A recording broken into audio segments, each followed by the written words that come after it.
This trust you hold, rooted in your prayers and your understanding, reassures you that your desires will be realized.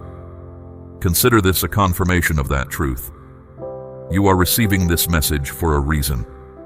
Not everyone engages with the messages you come across, but you have chosen to connect because of your faith. If you are still struggling to fully believe and find yourself relying too much on the physical world for validation, take this as a sign to strengthen your faith. Faith grows through understanding my promises, which you discover by immersing yourself in the Word. Often, my promises lie deep within your heart, sometimes forgotten over time. Perhaps you had a longing or an inner prompt to pursue something meaningful, but along the way, doubts and fears have overshadowed that initial spark. Despite the obstacles and the opposition you face, that seed planted in your heart by me is there for a purpose. I placed it there because I know it is meant to flourish in your life. No matter how often you try to push it aside or how much you might have forgotten, if it continues to surface, it is something you must not ignore. If this desire keeps resurfacing in your life, regardless of how many times you try to suppress it or how much negativity tries to deter you, understand that it is meant for you. If you hold on to faith, trusting that this desire will come to pass, it will.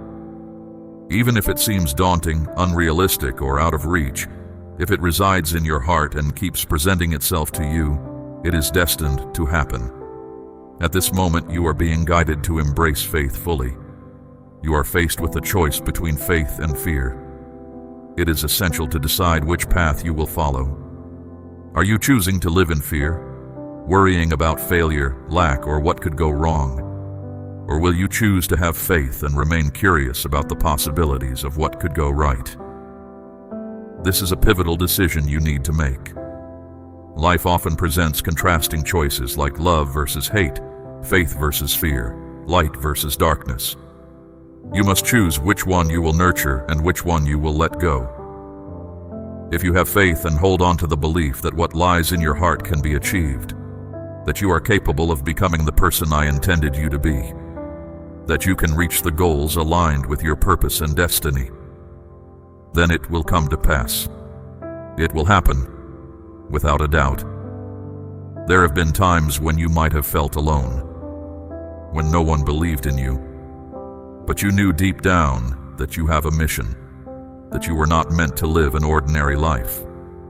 You might have felt different, like an outlier, and initially followed a path that led you astray.